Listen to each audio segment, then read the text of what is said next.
It's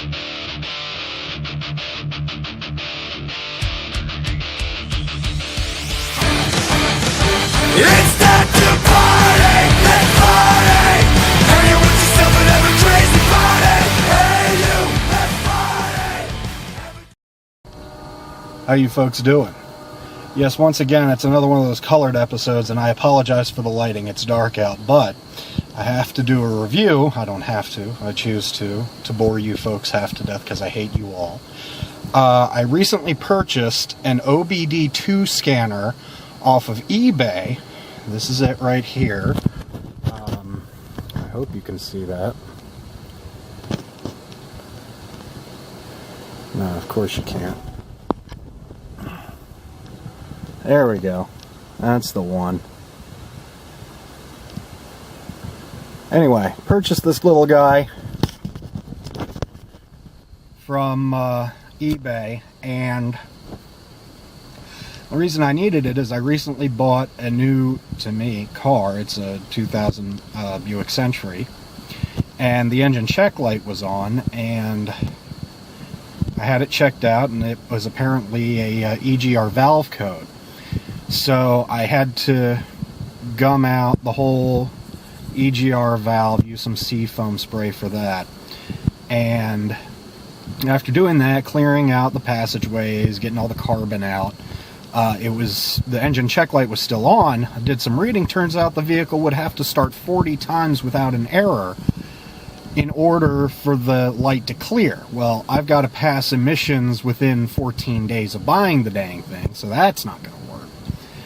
So I needed an OBDII scanner, but of course I'm a broke-ass employee, so I went on eBay, found this little Bluetooth OBD scanner for $10 plus $3 shipping. Ooh.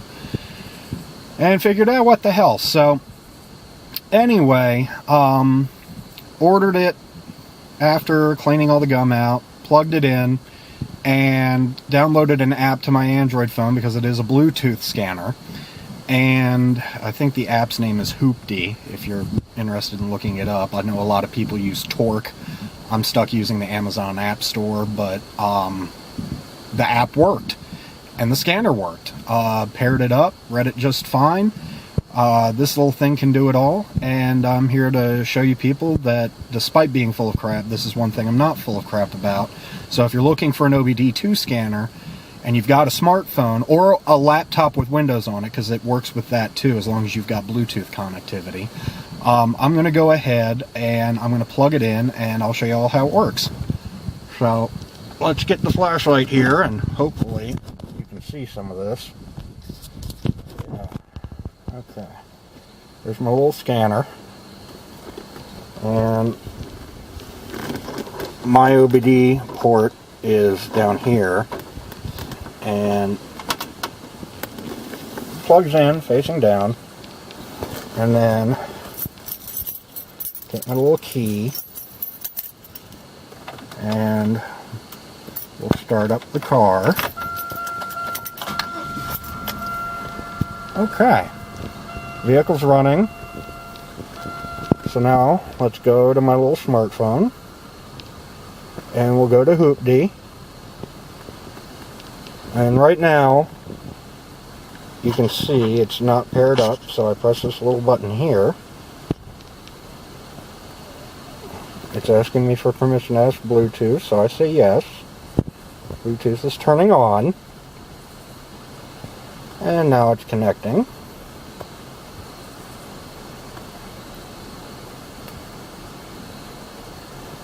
Now I've had this take a few minutes sometimes, and sometimes it does it right away.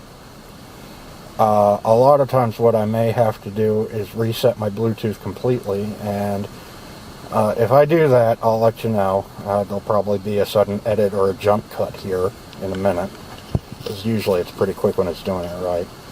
Okay, this is going to take a second, so let me go ahead and... As you've noticed, we're back. One of the things you have to do when using this app is you have to make sure that the device is unpaired, and all devices are unpaired. I've unpaired all devices, including the scanner, and There it is, it's found it.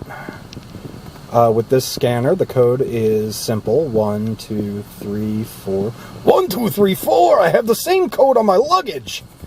Sorry, had to be done. Connecting, connecting, connecting. Bam! How do you like that? I'm connected to the vehicle. I've already preloaded some of the meters that this scanner offers. But you'll notice no check engine light, and don't mind the low coolant light because apparently whoever owned the vehicle before me put regular green coolant in instead of Dex Cool, but fortunately they had flushed the entire system before doing it, so there's no sludge buildup, but the sensor obviously can't read it. But right off the bat, you've got engine check codes. If there are any, this light will come on, and if you press it, it'll list them, and you can clear trouble codes right there.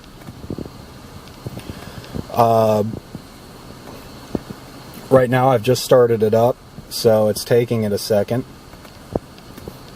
I click on the water temperature and bam, there it is. And there go my meters. Got your horsepower reading, intake temperature, and it's sort of like a home screen on this Hooptie app. Your mass airflow sensor rate, RPM. I'm really digging this Hooptie app, so if you're like me and you prefer Amazon App Store, the Hooptie app is a good alternative, but it's doing everything I needed it to do. I've started this car 4 times since clearing the code. It has not come back, so I have successfully cleared the EGR valve, and I should be able to pass emissions. If I don't, I'll do a follow-up video, but for right now, that little scanner right down there, which is working. Sorry about the light again. There she is. Plugged right in. I could leave her there if I want, but she's working marvelously, so just a little something to consider. There are more expensive code readers out there that'll do the same job, but this was more convenient and cost efficient for me. So you do what you want, but I will say this. If you own a GM vehicle or a vehicle with specific codes, these are P codes that begin with 1, not 0. It will read them, it just won't be able to tell you what they mean, and I have a separate app for that, which was free, that gives you the specific definitions. So pair it with that, and you're in business. So I've got a complete OBD scanner setup for under 20 bucks. So just something to think about. Thank you all for watching. I'm sorry I don't have any booze to drink in this episode, so we'll just have to settle for this fine cigar here. If y'all have any questions, as always, just ask, and I'll answer whatever you got. Thanks for watching. Y'all have